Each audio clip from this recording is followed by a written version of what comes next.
The morning air in Nigeria's south-south region often carries a quiet heaviness, the kind that settles over communities who have waited years for roads that never came, clinics that never opened, and promises that never matured into real change. For elders sitting outside their homes watching another generation grow up amid unfinished projects and political noise, the question has always been the same. When will someone finally choose service over self? It was against this familiar backdrop of hope and disappointment that a new announcement arrived. The president appointed a brand new leadership team to guide the South-South Development Commission. For many, it felt like another headline, another convoy of officials driving past villages that still struggle with the basics. But for others, especially those who understand how rare true leadership can be, this appointment marked something deeper, a test of courage and a test of character. Because in Nigeria, power has never been just about titles. It has always revealed the heart of the person who holds it. Some see an appointment as a door to personal influence, a chance to chase higher office, secure political loyalty, or build private networks. But the question that now hangs quietly in the air from River State to Bayelsa is painfully simple. Will this new leadership finally choose the people or repeat the old ways that kept the region standing still? And that question matters far beyond Nigeria. In a world watching Africa redefine its future, from Ethiopia choosing sovereignty in its dam project to Burkina Faso under President Ibrahim Traoré pushing for self-reliance, the South-South Commission now faces a moment where one choice can either inspire a continent or sink back into silence. So as we begin this story, I ask you, especially those of you who cherish honesty, stability, and integrity, do you believe that real leadership can still break through systems shaped by pressure and corruption? If you want the truth behind how this unfolding chapter might redefine an entire region, stay with me and please share this video if you believe that Africa's story deserves to be told without fear, without filters, and without political theater. In the South-South region, you can walk through any marketplace and hear the same quiet conversation repeated between elders leaning on wooden stools. When we were young, things were supposed to get better. They speak of years when commissions were formed, billions were allocated, and yet very little ever reached the soil beneath their feet. It is in this lived reality, not in boardrooms or government offices, that the significance of the president's recent appointments must be understood. The creation of the South-South Development Commission was not an ordinary political gesture. According to the official who addressed the newly appointed leadership, it required something rare in Nigerian politics: courage. For decades, previous presidents avoided creating region-specific development bodies, fearing political backlash, internal opposition, or accusations of favoritism.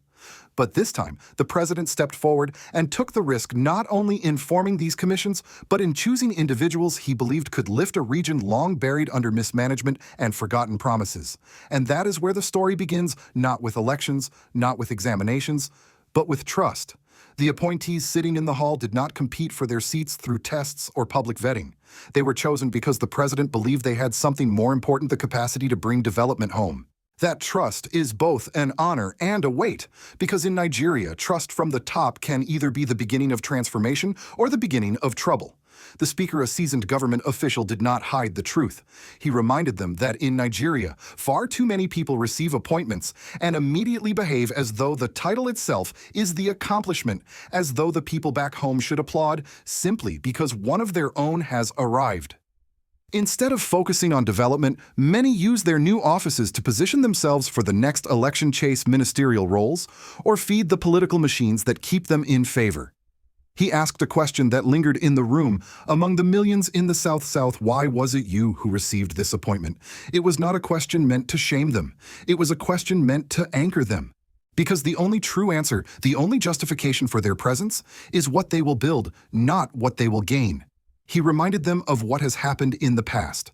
When similar commissions were established, the money meant for development rarely reached the communities. Instead, contractors from Abuja arrived with empty portfolios, but heavy political backing, consuming funds while leaving behind half-built roads, uncompleted shore protection, and projects designed to impress politicians rather than serve the people. And while villages continued to struggle with erosion, bad roads, and insecurity, some leaders spent their time flying back and forth to Abuja, seeking favors, protecting their positions, and keeping themselves safe from being sacked. Fear, he said bluntly, has destroyed more development than incompetence. Too many appointees are so terrified of losing their jobs that they agree to anything, approve any contract, fund any request, obey any political overlord just to survive one more year in office. But no appointment, he warned, is permanent. When the term ends, the only thing that remains is the legacy left behind. The speaker insisted that leadership demands a different kind of loyalty, not to people whispering in corridors, not to regional godfathers, but to the president who entrusted them with this responsibility. That loyalty, he emphasized, is not an invitation to blind obedience, but to honest work, honest budgeting, and honest decision-making. Because if they fail, it will not just be a political disappointment. It will deepen a generational wound in a region that has waited too long for fairness. As he concluded this part of his address, he brought the focus back to the roots of the Commission development, not politics. The South was not short of talent or resources. What it lacked for decades was leadership willing to choose the people over the politics. Now, with this new team, the nation faces a defining question. Will this commission finally break the pattern?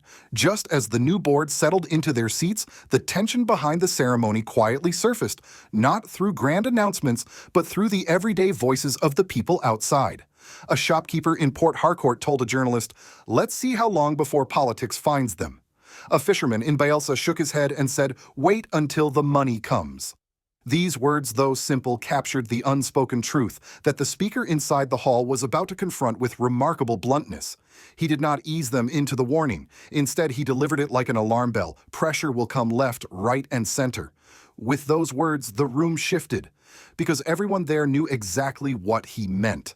It was not theoretical pressure. It was the familiar pressure that rises the moment funding arrives, the moment contracts are signed, the moment development becomes real. He explained how these pressures begin quietly with phone calls from politicians claiming to be the ones who recommended you with businessmen, demanding a share of contracts with party leaders, insisting on loyalty tests disguised as small favors. These demands may appear harmless, at first he noted, but they are the very forces that have historically derailed every commission before this one. Then, he delivered the line that marked the true turning point of his speech: "The day money comes, unity will end. Propaganda will begin." It was the kind of sentence that makes even seasoned politicians shift in their chairs. And he followed it with examples that were painfully familiar. Sudden accusations that a managing director spent $50 billion without approval. Stories planted in newspapers claiming the chairman wanted all the contracts. Whispered campaigns designed to pit one board member against another. Endless rumors spread not by enemies, but by those seeking to control the system from the shadows. This was the high drama of Nigerian politics laid bare before them, not in anger, but in honesty. But the speech grew sharper when he turned toward a controversy that had shaken the national conversation only days before. A politician from another party had gone on national television and declared that the government was engaged in genocide against Christians. That single statement, he warned, was not just reckless, it was a direct threat to national security. Then came the truly explosive part. Some political actors had begun invoking the name of former U.S. President Donald Trump, publicly calling for him to save Nigeria's democracy. To the official speaking, this was more than political madness. It was an embarrassment on the global stage. He reminded the board that a nation that cannot resolve its own party disputes has no business crying out to foreign leaders to rescue them. He framed it as a sign of weakness, a dangerous invitation for external influence, and above all, a distraction from the real work that awaited them.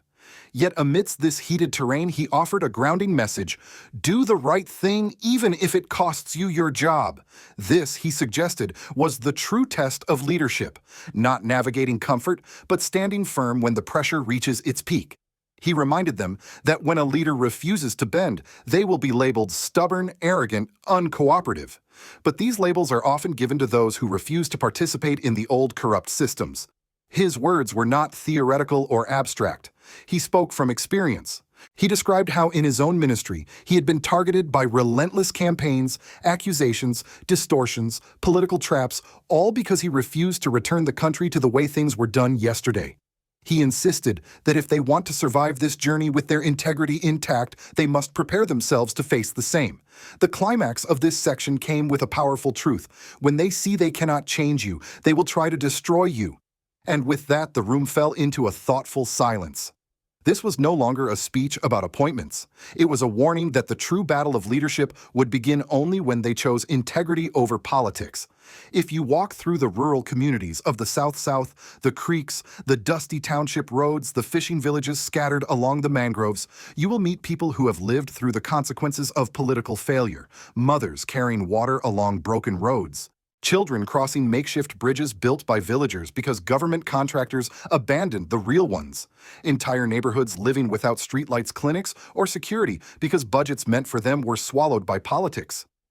These images are not exaggerations. They are the everyday reality that gave weight to the speaker's warnings. He explained that the collapse of past commissions did not begin in Abuja or in grand corruption scandals. It began in simple decisions, leaders choosing politics over people. When funds arrived, instead of asking communities what they needed, some officials designed projects from their offices, creating roads that led only to one politician's house or constructing buildings that sat empty because they did not address any real local need. One of the most striking examples he gave was about duplicated projects. In several states, federal commissions would re-award the same roads that state governments were already building, not because the roads were essential, but because duplication opened the door for inflated budgets and shared contracts. Meanwhile, the communities that actually needed development roads leading to marketplaces, embankments against flooding security posts for crime-heavy areas were left without help. He then turned to a more uncomfortable truth: compliance. For months, he said the government had attempted to enforce basic sanitation and revenue rules meant to clean cities, reduce health hazards, and generate funds for public services. And yet 5 months later, not a single area had complied. Not because they could not, but because Nigeria had developed a culture where everyone expected the government to do everything while contributing nothing. Everybody wants road, he said, but nobody asks where the money will come from. It was a statement that cut to the heart of the civil dimension of misgovernance. When citizens do not participate in basic civic duties, development becomes almost impossible. But the system, he argued, was not beyond repair. He described a model that did work: community budgeting. When he took office, he personally visited each of the 6 area councils, meeting chiefs, youth groups, and women leaders. Instead of presenting his own plans, he asked them, "What is your biggest problem?" Their answers were practical: a road to reduce kidnapping routes, a police station in a community plagued by insecurity, a drainage system to prevent yearly flooding. Because the solutions came from the people, every road built was immediately useful, every structure served a purpose, and every naira spent produced visible impact. This is the model he urged the South Commission to adopt: not grand political projects, not vanity constructions, not schemes designed to please godfathers or secure elections, but real people-driven development anchored in direct consultation. Finally, he issued a political warning shaped by experience: once the board begins real work, internal tensions will rise. Propaganda will return. Accusations will fly. Politicians will try to divide them by whispering, "I recommended you. You owe me. Give me this contract." Reassign that budget. If they give in, the region will fall back into the cycle of abandoned projects and stolen opportunities.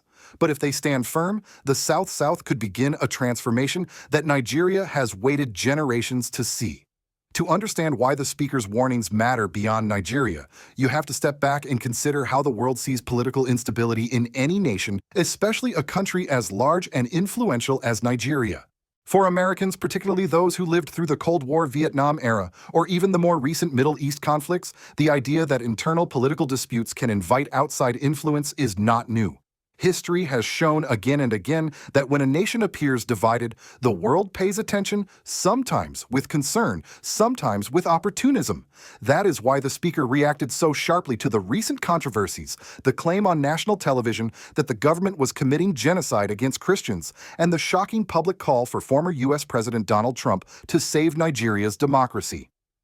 For the international community, especially for a country like the United States, which closely monitors issues of religious freedom, security, and political stability, such statements can trigger alarms.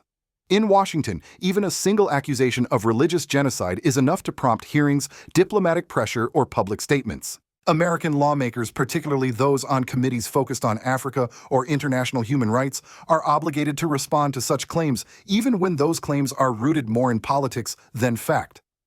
And in the age of instant news and viral misinformation, a politician's reckless comment can shape global perception in minutes. Meanwhile, calling on a former U.S. president to intervene in Nigeria's political affairs sends a deeply troubling message to the world that a segment of Nigerian leadership believes foreign figures, not domestic institutions, should guide the country's democracy. For a nation with Nigeria's size, influence, and long struggle with sovereignty, such messaging can undermine diplomatic confidence and weaken investor trust. But the speaker's frustration was not merely about public embarrassment. It was about national security because once foreign actors believe a country is unstable, it can affect everything: counterterrorism partnerships, intelligence sharing, investment flows, visa policies, and even military cooperation. Stability is the currency that shapes how the world engages with a nation, and careless political rhetoric can devalue that currency overnight. The broader African context is also shifting. Across the continent, leaders are redefining sovereignty and pushing back against external pressure.